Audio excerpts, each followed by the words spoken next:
दोस्तों अगर आप एसआईपी कर रहे हो या करने की सोच रहे हो तो आपके मन में एक छोटा सा क्वेश्चन जरूर आया होगा कि आपको एसआईपी बैंक के थ्रू करनी चाहिए या फिर किसी ऐप के थ्रू, क्योंकि गलत डिसीजन यहाँ पे आपको 1 करोड़ तक का डिफरेंस क्रिएट कर सकता है। आज मैं आपको वही सच दिखाने वाला हूँ, बिल्कुल प्रैक्टिकल तरीके से, बिना किसी कंफ्यूजन के।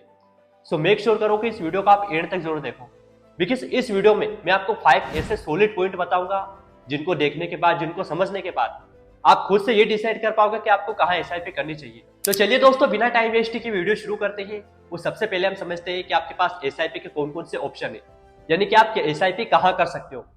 ऑप्शन 1, आप बैंक के थ्रू एसआईपी कर सकते हो, जैसे एचडीएफसी, आईसीआईसीआई बैंक, बंधन बैंक। ऑप्शन 2, आप किसी म्यूचुअल फंड ऐप के थ्रू एसआईपी कर सकते हो, जैसे आप stocks, angel one, grow. Well, दोनों का काम सेम है, आपके पैसों को फंड हाउस तक पहुंचाना, बट डिफरेंट बहुत बड़ा है, रिटर्न्स में, कंट्रोल में और चार्जेस में। दोस्तों अब हम देखते हैं वो 5 इंपॉर्टेंट पॉइंट जिनको देखने के बाद, जिनको समझने के बाद आप खुद से ये डिसाइड कर पाओगे कि आपको बैंक के थ्रू एसआईपी करनी चाहिए या फिर किसी म्यूचुअल फंड ऐप के थ्रू। इससे पहले हम एक छोटा सा कॉन्सेप्ट क्लियर कर लेते हैं, आखिर एसआईपी होती क्या है, बिकॉज बहुत सारे लोग बिगिनर है, शायद उनको नहीं पता कि एसआईपी क्या होती है। तो बता देते हैं, एसआईपी यानी कि सिस्टमेटिक इन्वेस्टमेंट प्लान, ये एक ऐसी मेथड है जिसमें आप हर महीने थोड़ा थोड़ा पैसा इन्वेस्ट करते हो किसी म्यूचुअल फंड में, जैसे 1000, 2000, 4000, 5000 या फिर 10,000। एक फिक्स डेट को एक फिक्स अमाउंट आपके अकाउंट से ऑटोमेटिक डिडक्ट हो जाता है, जिससे लॉन्ग टर्म में आपकी एक वेल्थ क्रिएट होती है। आई होप आप ये समझ चुके होंगे कि एसआईपी क्या होती है। अब हम देखते हैं वो 5 point. Number 1, regular versus direct plan. ये सबसे पहला और सबसे बड़ा डिफरेंस है, क्योंकि बैंक मोस्टली आपको रेगुलर प्लान देते हैं, जबकि ऐप आपको डायरेक्ट प्लान देते हैं।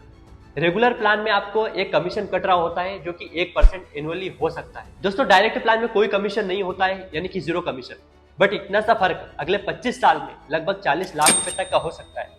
फंड सेम है, एसआईपी अमाउंट सेम है, बट रिटर्न्स में इतना फर्क हो सकता है सिर्फ एक प्लेटफॉर्म की वजह से। Number 2, control and transparency.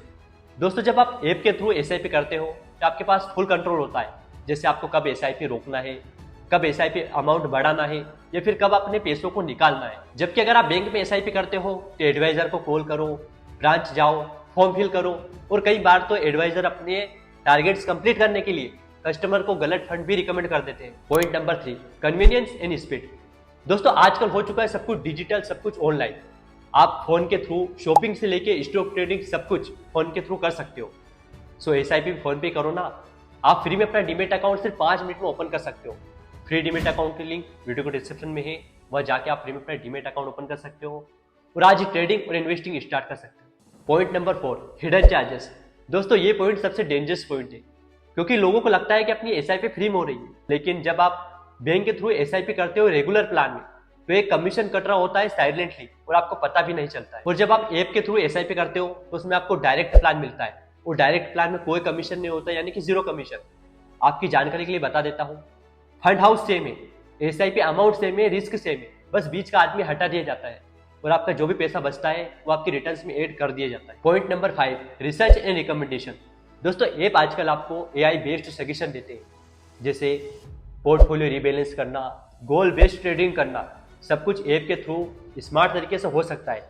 Everything is smart. और बैंक में एक फिक्स एडवाइजर होता है, उसका नॉलेज भी लिमिटेड होता है, और कई बार तो बहुत सारी बैंक आपको रेगुलर प्लान के लिए फोर्स करते हैं, क्योंकि उनका कमीशन वहीं से आ रहा होता है।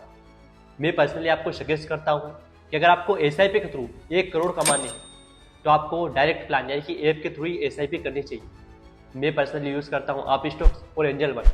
अगर आपके पास आप स्टॉक्स और एंजल वन में डीमेट अकाउंट नहीं है, वीडियो के डिस्क्रिप्शन में लिंक है, वहाँ जाके आप फ्री में अपना डीमेट अकाउंट ओपन कर सकते हैं। बट अगर आप बिल्कुल बिगिनर हो, किसी के भरोसे या किसी के सपोर्ट से एसआईपी करना चाहते हो तो बैंक भी ठीक है, बट आपको वहाँ कंफर्म कर लेना है कि आपको डायरेक्ट प्लान मिल रहा हो। बहुत सारे लोग क्या बोलते हैं, हमें ऐप में एसआईपी तो करना है बट ऐप सिक्योर नहीं होते। भैया ऐप सिक्योर होते हैं, SEBI security and exchange board of India से रजिस्टर्ड होते हैं, और आपका पैसा फंड हाउस के पास जाता है, ऐप के पास नहीं जाता है। बहुत सारे लोगों के मन में एक सवाल होता है, एक मिथ होता है कि डायरेक्ट प्लान में रिस्क ज्यादा होती है।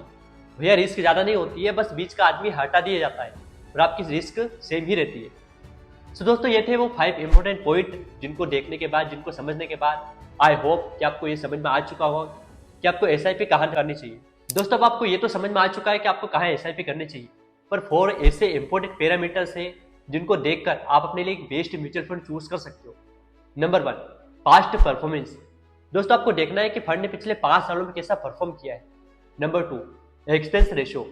दोस्तों एक्सपेंस रेशियो ये बताता है कि आपके प्रॉफिट का कितना हिस्सा फंड मैनेज करने में लगा है। एंड नंबर 3, फंड मैनेजर का एक्सपीरियंस। दोस्तों फंड मैनेजर वो आदमी होता है जो आपके पैसों को मार्केट में लगाता है। अगर उसका एक्सपीरियंस अच्छा रहा होगा तो उसने पहले भी लोगों के लिए पैसे बनाए होंगे, सो आप ऐसे फंड पे भरोसा कर सकते हो। And number 4, risk and returns. क्या फंड ज्यादा रिस्क लेके ज्यादा रिटर्न दे रहा है? क्या ये सेफ इन्वेस्टमेंट है? सो दोस्तों ये थे वो 4 इंपॉर्टेंट पैरामीटर्स जिनको देखकर आप अपने लिए बेस्ट म्यूचुअल फंड चूज कर सकते हो। फाइनली वीडियो थोड़ी भी यूजफुल लगी हो तो वीडियो को लाइक जरूर करें। चैनल को सब्सक्राइब नहीं किया तो कर लीजिए, बेल आइकन को ऑल पे सेट करिए ताकि आने वाली ऐसी और वीडियो आपसे मिस ना हो। मिलते हैं नेक्स्ट वीडियो में, तब तक के लिए हैप्पी इन्वेस्टिंग।